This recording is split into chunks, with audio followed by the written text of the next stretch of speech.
Hey there, welcome to the Movie Review Mom YouTube channel. If this is the very first time you found me, yay, you're finally here. I've been waiting for you. And if you're a returning subscriber, yay, thank you so much for coming back. I truly appreciate your support. And you'll notice I always reply to every comment that you all put down below. I love hearing from you. My subscribers already know that my goal is to save you time and money by giving you the inside scoop on filmmaking quality and content, so you can decide whether or not you want to watch a particular film. So today the movie I'm reviewing is called A Sudden Case of Christmas. This oddball Christmas movie is now playing in select theaters as well as on video on demand. The film is rated G. However, I think I would give it a rating of PG for content. I'm going to give you some tips for parents here in just a few minutes. So the length of the movie is an hour and 31 minutes, and my overall movie review mom grade is probably a C+, and I'll explain why in just a minute as well. So I'm going to give you an overview in a nutshell. Then I'll point out things I really liked, things I didn't like, tips for parents, themes worth talking about if you watch this with other people, especially if you watch this with your family, funny lines, interesting lines, and then we'll finish up with recommendations for other films that are sort of similar that you might even like better than this one. All right, so let's start. In a nutshell, the story is about a young girl who travels to Italy with her parents in August to stay at her grandfather's hotel, only to find out that her parents are on the verge of breaking up. To help rekindle their love for each other and relive their favorite Christmas magical memories, she convinces everyone to celebrate the holiday in the middle of the summer. The film was directed by Peter Chelsom, who also co-wrote it with Tinker Lindsay. So here are quick tips for parents. There is some profanity, tons of sexual innuendos, and I'm going to speak more about that here in just a minute. If it's a family-friendly movie, that is just completely inappropriate for this movie. We see a man with a bloody nose after he said he was in a fight, and then there's so much lying and covering up about other people's lies and mention of infidelity as well. Some of the themes are infidelity, divorce, marriage, family, honesty, communication, priorities, wanting more in life, and deep, profound connections. All right, so here's the list of things I really did like about the film. First of all, Danny DeVito. He is charming as always. His daughter in real life is Lucy, who also stars in the movie. So it's really fun to see them because they look like they're related and they play father and daughter in the movie. Another Hollywood name elevates the cast, Andie MacDowell. I have always loved her, probably since I first saw her maybe in Groundhog Day. Maybe that's the first movie, but she just is always so pleasant and charming, and I just love her as well. The young actress who plays the precocious young daughter or granddaughter is played by the fantastic Antonella Rose. She has a great future in Hollywood if she wants one. She's just a natural and so adorable. We also get to meet some Italian actors who probably will be unfamiliar to American audiences at least. All of the actors did a really great job, even the young kids. We get to spend time in the gorgeous Italian Dolomites. I've been to Italy several times, but I've never gotten to the Dolomites, and they look amazing. Nice soundtrack, Christmas music and other just general musical score was lovely. Andie MacDowell reads the beautiful D.H. Lawrence poem called Know Deeply, Know Thyself More Deeply. And I can't believe that I had never read that poem. I thought it was perfect for this story about marital struggles. And she reads it at a time where you're just like, wow, that's really, really well done. And I just really enjoy that. It's fun to see the family traditions and the Italian traditions as well.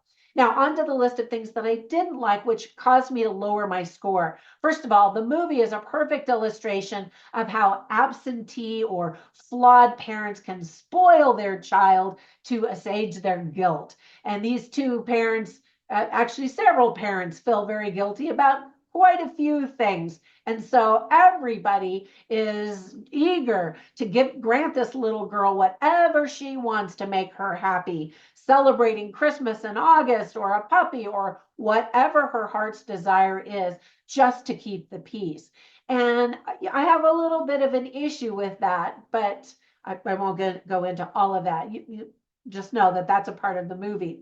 The movie really struggles ultimately between what it wants to be, an adult dramedy about love and marriage, or a family-friendly Christmas movie.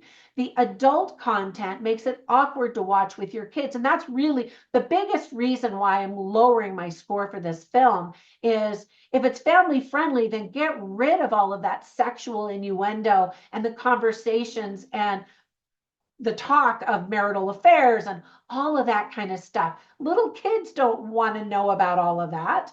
And it seems like you could have addressed it and still presented some of those themes without being so vulgar and crude at times. The cute puppy and the little girl aren't quite enough to save this messy story. I mean, if you want to get a thumbs up, throw in a puppy, right? Well, not so fast. Although the puppy is pretty cute. And there are a lot of little details that you need to overlook in order to enjoy the movie better. There are just little things that I'm like, that's not logical, or that's really dumb, or that's harmful to this magical, what could be a magical family-friendly story, that kind of thing. So whenever I watch movies, I write down funny lines and interesting lines to simply to share them with you so you can get a taste for the dialogue and the script writing quality. So I've got a ton of them. So you can see all of them on my written review at moviereviewmom.com. But I'll share some of them with you right now. So the mother and the father of this precocious little girl have this little conversation kind of under their breath when she decides she wants to have Christmas in August. And she's, basically guilting her parents because she's smart and she knows what's up. She knows that divorce is the big D word that's haunting their relationship and this fun family vacation anyway. And so the wife, who's played by Lucy DeVito, she says to her husband, "This is so manipulative." And he says, "Effective, though." That's her husband who's answering, which I just thought was kind of funny because she's a lot smarter than these kids give, or the parents, the adults give her credit for. Danny DeVito, the grandpa, he's like, "No, she's way ahead of you all. You need to be honest with her." Now, there was a funny relationship between Danny DeVito and one of the customers or one of the guests at the hotel. And this guest is all up in arms. And so Danny DeVito says to him, "You can either be entitled or offended. You can't be both." And I thought that was kind of funny. And some funny things happen. There are secondary characters that are actually quite delightful in the film. And then the granddaughter, again played by Antonella Rose, says to Danny DeVito, the grandfather, "Grandpa, you're not bankrupt. You're emotionally bankrupt."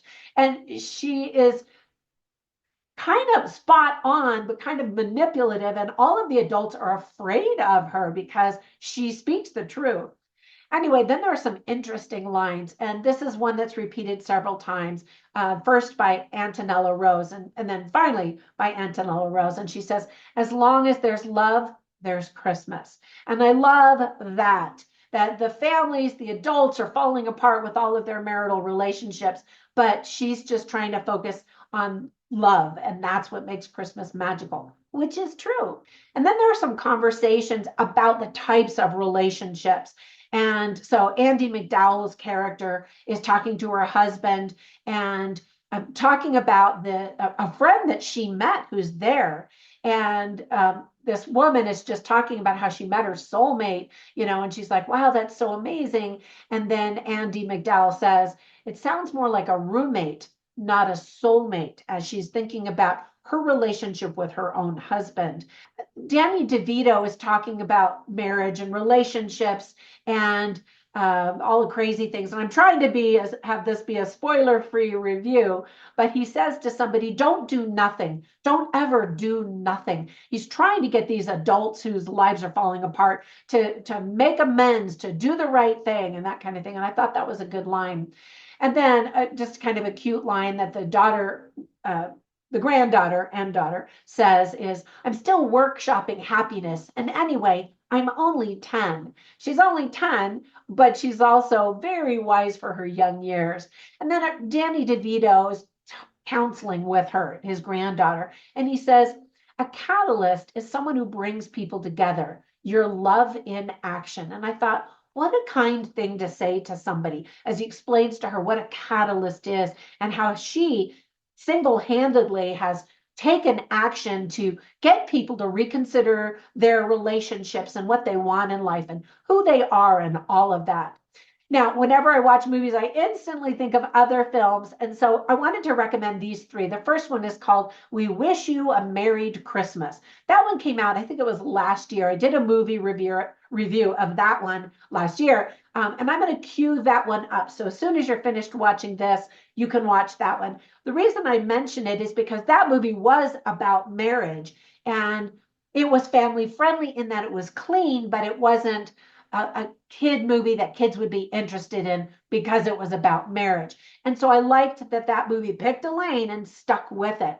Another movie is Love Actually, also about the holidays and relationships and how complicated they are. And again, it understands that it is an adult audience that it's addressing. And then the last one is more family friendly, even though it's National Lampoon, which often has questionable content, but it's National Lampoon's Christmas Vacation. And that one is family friendly in that it's got some goofy stuff for the whole family to watch together. And so it seemed like those movies understood their audiences much better than this one, A Sudden Case for Christmas. Anyway, I hope you enjoy it. If you do watch it, if you watch it and don't enjoy it, well, I gave you the heads up. Give me a thumbs up if this review was helpful. Comment down below. Ring the bell. That will notify you every time I upload new movie reviews, trailer reactions, or documentary analyses. Visit me on social media. I'm everywhere as Movie Review Mom, but also as Trina Boice, where you can learn about my 33 books that are out there when they are offered for free on Amazon, my online courses, my products, and my other shenanigans. Have a fantastic day, and I will catch you in the next one. Bye for now.